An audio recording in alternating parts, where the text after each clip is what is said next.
This exceptionally complex tankard, the form is also known as a pot, is made in a number of steps. First, the canes have to be made, and there are various types of canes. Then the canes have to be attached to a blowpipe and the end closed so that glass blowing can begin. First, the canes are made. The first cane to be made is the simple white cane known as the Afili type. Clear glass is gathered on the end of the metal rod, rolled back and forth on the metal table called the marver.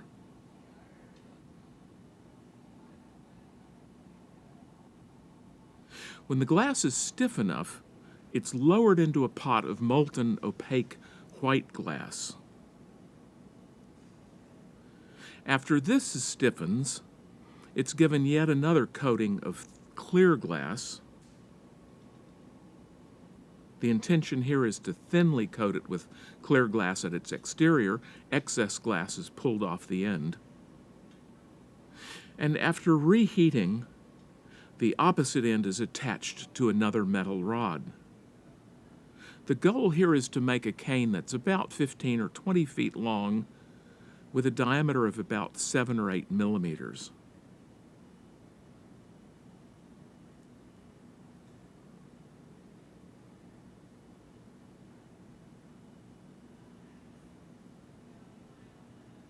When the cane cools, it's cut into sections.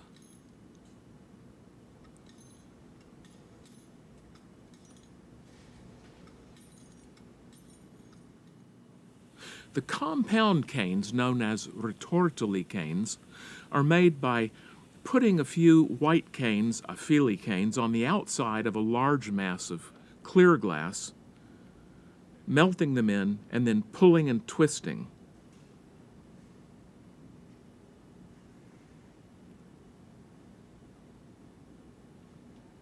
Here the cane is only pulled to a length of about 10 feet, the goal being to have a diameter of about 8 or 9 millimeters.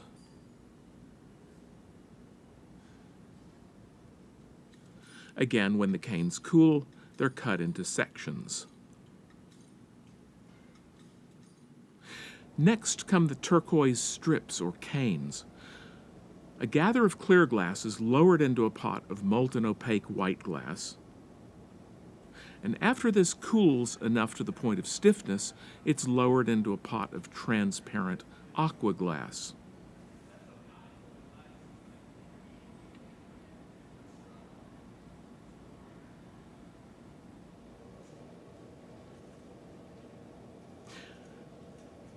Two Afili canes are attached to opposite sides.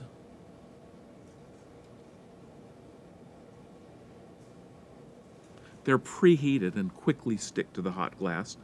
After reheating and marvering to make the mass perfectly round and perfectly smooth, a spatula-like tool is used to flatten the mass.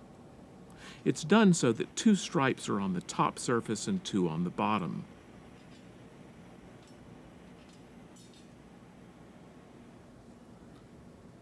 This mass is then pulled into the strip.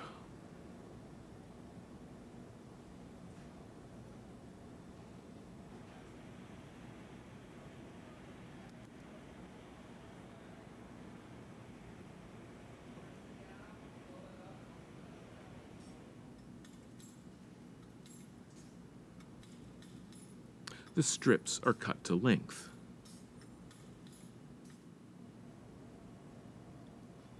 The canes are arranged in a pattern on a ceramic surface that's been thinly coated with kiln wash. This keeps the glass from sticking when it gets hot.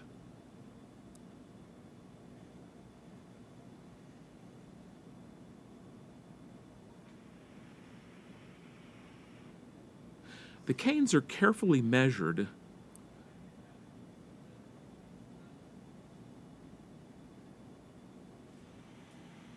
and their ratio will correspond to the diameter of the post made at the end of the blowpipe. Next, the canes are reheated and fused to the point of softness.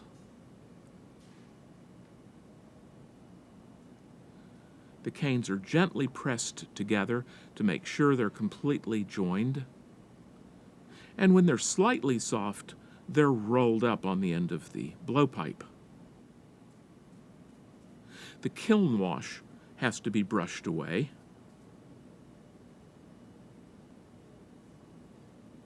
The roll-up is thinly lined with a bubble of clear glass. This is the sbruffo process.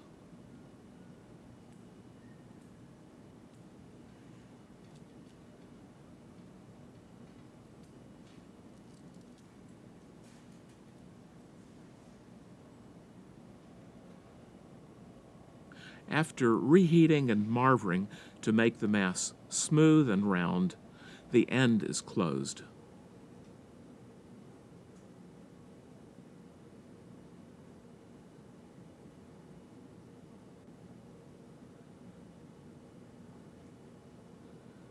The end is finally cut free with shears, leaving a short, flat array of canes. With the roll-up closed, glassblowing begins. A combination of reheating and marvering the tip allows the glass to be inflated without the bottom becoming thin. And as the bubble gets larger, the jacks are used, the two-bladed tool, are used to articulate the neck. With pulling, inflating, and jacking, the body is made and the neck is elongated. A rather narrow constriction is made about 2 inches from the end of the blowpipe. Next, the lower half is reheated.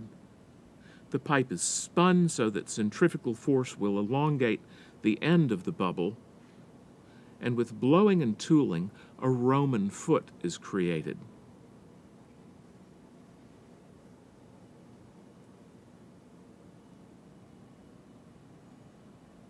Constriction is made, the end flattened. A blade on either side makes the foot narrower. While holding the constriction, air is sucked out of the blowpipe and the Roman foot completed. After reheating, the vessel body is given its final shape with a little blowing and tooling. Next comes the transfer to the punty. A little bit of glass on the end of a metal rod is touched to the bottom. The neck is broken. The glass remaining on the end of the blowpipe, about 2 inches of material, will be used for the handle. The opening is reheated. On the right, the glass remaining on the end of the blowpipe is heated.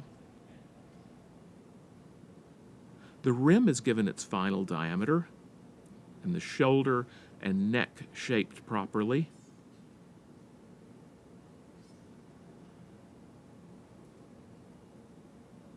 And at just about this moment, the glass canes left on the end of the blowpipe are thoroughly molten. They're attached, cut free of the blowpipe. The second attachment point is made, and the process of casting off executed.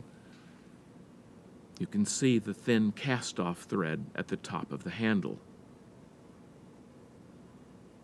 And with reheating and tooling, the handle is given its final shape and the object gotten to a uniform temperature of about 1,000 degrees Fahrenheit.